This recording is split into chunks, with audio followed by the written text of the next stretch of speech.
आज sales return credit note voucher कराएंगे।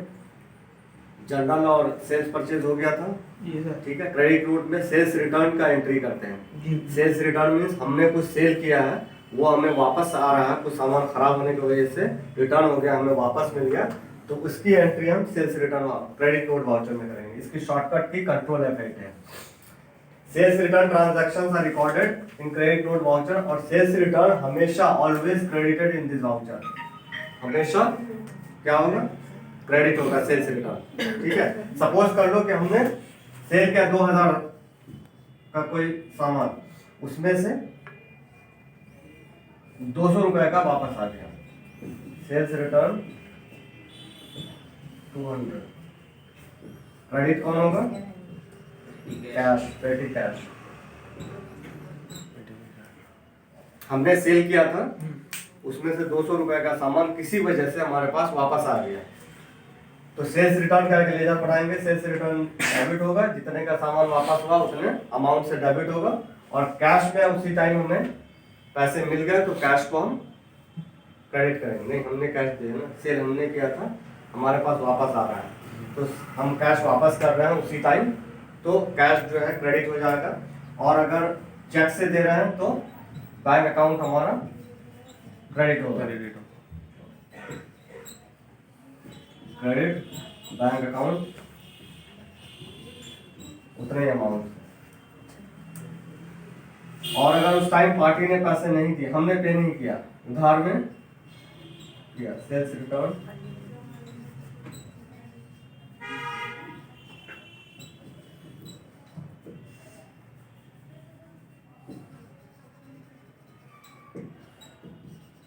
रामजीलाल श्यामदास।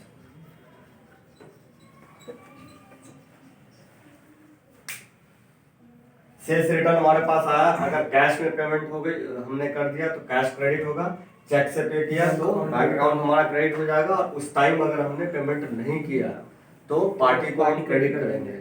और जब पेमेंट करेंगे तो एंट्री कहाँ करेंगे? फिर पेमेंट वाउचर में करेंगे, पार्टी को डेबिट करेंगे और कैश या बैंक अकाउंट हमारा क्रेडिट हो जाएगा।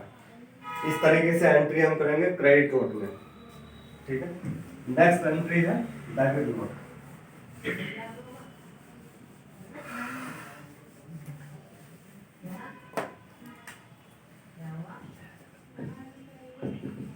डेबिट नोट, इसकी शॉर्टकट की है control F9।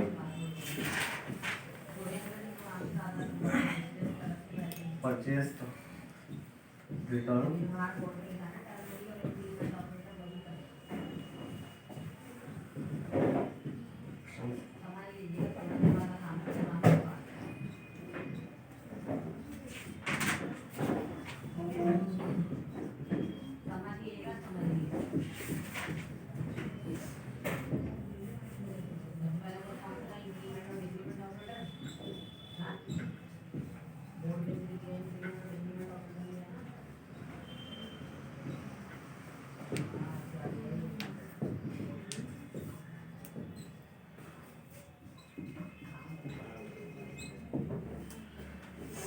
Just opposite entry है डेबिट नोट, या परचेज रिटर्न की एंट्री करता है। हमने परचेज किया था, हम सामान वापस कर रहे हैं, ठीक है।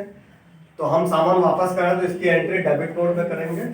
Purchase return transactions are recorded in debit note voucher and purchase return always debited. Purchase return हमेशा डेबिट होगा और क्रेडिट होगा, क्रेडिटेड होगा।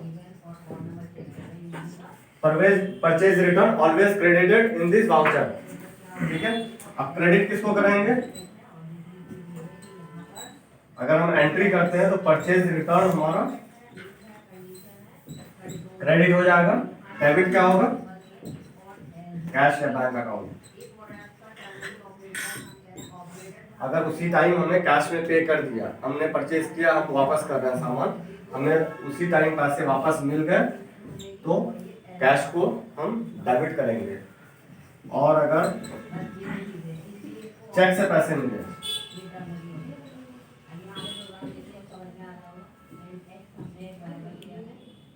डेबिट हो जाएगा बैंक अकाउंट।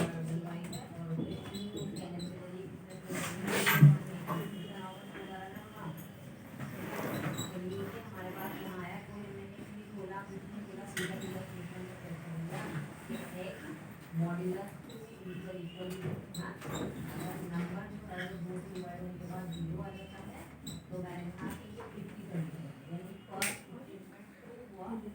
हम कोई सामान परचेज किए हैं, उसमें से कुछ सामान किसी भी वजह से हमने वापस कर दिया, ठीक है, अगर उसके बदले में वो सामान हमें वापस मिल जाता है, फिर तो एंट्री करने की जरूरत नहीं पड़ती है, फिर कोई भी एंट्री की जरूरत नहीं है। अगर उस सामान के बदले जो हमने वापस लौटाया है उसके बदले हमें पैसे मिल रहे हैं, कैश मिल रहा है, तो कैश को डेबिट करेंगे, कैश हमारे पास आ रहा है, डेबिट हो जाएगा, परचेज रिटर्न क्रेडिट हो जाएगा। और अगर चेक से हमें पैसे मिल रहे हैं तो बैंक अकाउंट हमारा डेबिट होगा और परचेज रिटर्न क्रेडिट होगा। और अगर उस टाइम पार्टी ने पैसे नहीं दिए तो पार्टी को हम डेबिट करेंगे और परचेज रिटर्न हर हालत में क्रेडिट होगा। परचेज रिटर्न ऑलवेज क्रेडिटेड इन डेबिट नोट वाउचर, इस वाउचर में, ठीक है। कैश बैंक अकाउंट के पार्टी डेबिट होगा, पार्टी जब हमें पैसे देगा तो एंट्री कहाँ करेंगे, हम रिसीट वाउचर में करेंगे। रिसीट वाउचर में पार्टी को क्रेडिट करेंगे और कैश या बैंक अकाउंट हमारा डेबिट हो जाएगा।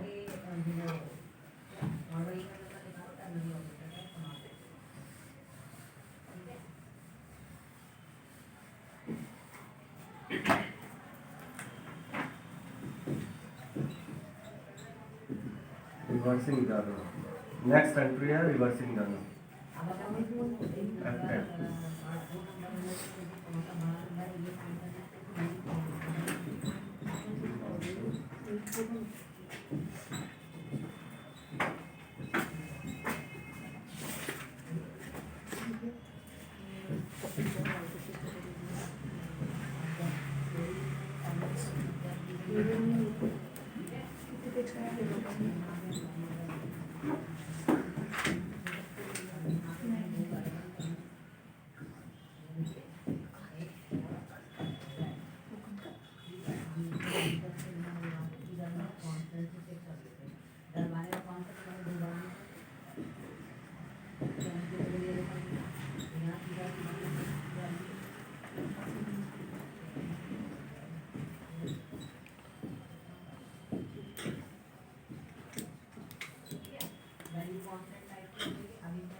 Reversing journal vouchers are used whenever we recorded mid-term statements।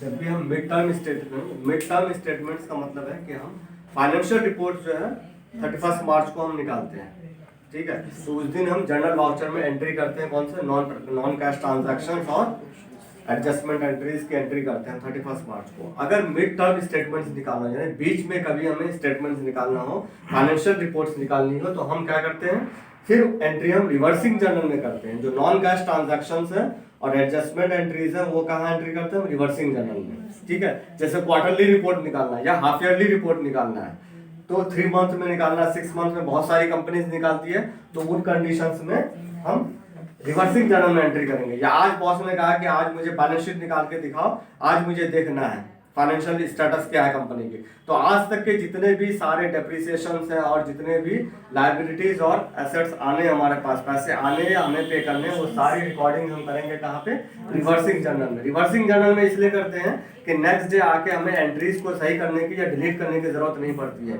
एक दिन के लिए ये वाउचर ऐसा है जो एक दिन के लिए सिर्फ अकाउंट्स को अफेक्ट करता है, इसलिए इस वाउचर को 1 डे वाउचर भी कहते हैं, ठीक। तो जो भी जैसे डेप्रिसिएशन लगाना है, आज तक का डेप्रिसिएशन हम लगा देंगे,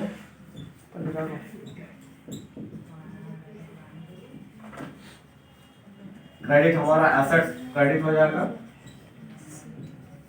कंप्यूटर हो गया, एसी हो गया, फर्नीचर हो गया,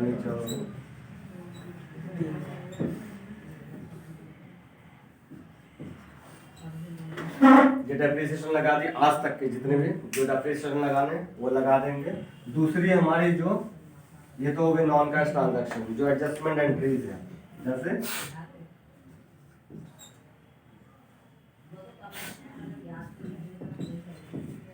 पार्टी को पैसे देने थे, नहीं दे पाए, डेबिट होगा पार्टी, क्रेडिट कौन होगा, बिल्स आउटस्टैंडिंग।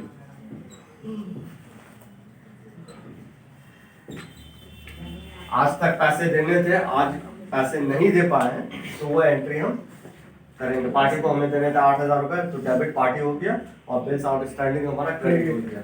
और हमें पैसे आने थे कोई पैसे, तो डेबिट करेंगे हमारा बिल्स रिसीवेबल,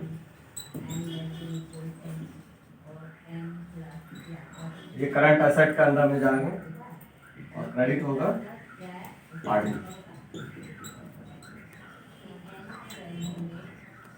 ये सारी नॉन कैश ट्रांजैक्शन, आज तक के जितने भी नॉन कैश ट्रांजैक्शंस और एडजस्टमेंट एंट्रीज है, वो सारी हम रिवर्सिंग जर्नल में करेंगे। और नेक्स्ट डे आके हमें वाउचर्स को या अकाउंट्स को ठीक करने की जरूरत नहीं पड़ती है, क्योंकि ये एक दिन के लिए, नेक्स्ट डे ऑटोमेटिकली ये हट जाता है अकाउंट से। ठीक है, तो वो सारी मिड टर्म स्टेटमेंट्स निकालना हो तभी साल के बीच में, हाँ बीच में क्वार्टरली निकालना हो, हाफ ईयरली निकालना हो, या बीच में कभी भी निकालना हो बैलेंस शीट, तो वो एंट्रीज जो जनरल वाउचर में करते हैं वो एंट्रीज हम रिवर्सिंग जर्नल में करेंगे। उस दिन तक का जो बाकी बकाया है वो एंट्रीज हम रिवर्सिंग जर्नल में करेंगे।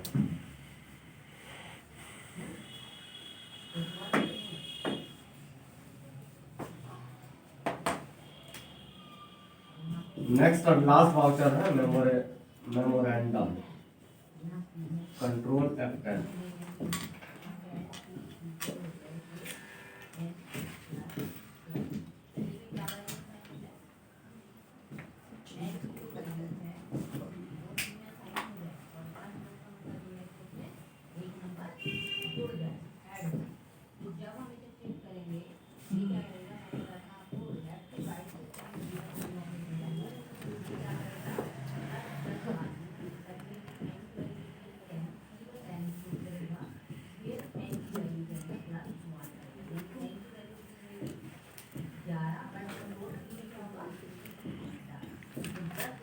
This is the only voucher that doesn't affect any accounts।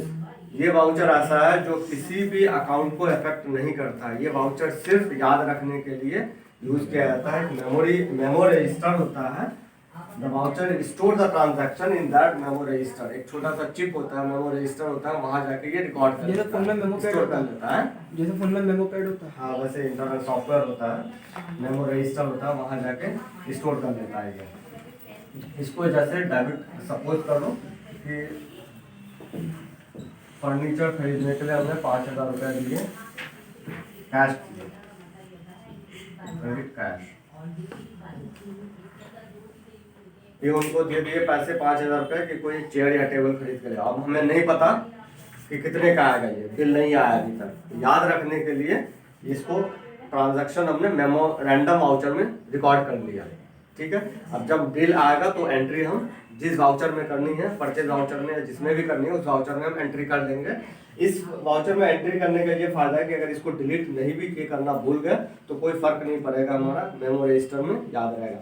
अगर वो ट्रांजैक्शन भी हमने नहीं किया वाउचर, तो जब भी हम ओपन करेंगे टेब बुक, वहाँ पे ये वाउचर शो करेगा। या कोई ऐसी एंट्री या ट्रांजैक्शन है जो हमें अभी समझ में नहीं आ रहा है किस वाउचर में रिकॉर्ड करें, तो फिलहाल याद रखने के लिए हम मेमोरेंडम वाउचर में यूज कर लेते हैं। फिर जब हमें समझ में आएगा उसी वाउचर में हम एंट्री कर लेते हैं। ये टोटल 10 वाउचर्स है जो टैली के लिए, अकाउंटिंग के लिए यूज होता है। Contract, payment, receipt, journal, sales purchase, debit note, credit note और रिवर्सिंग जर्नल और मेमोरेंडम। ये 10 वाउचर्स हैं जिसके थ्रू पूरी अकाउंटिंग में हम ट्रांजैक्शंस करते हैं। ठीक है,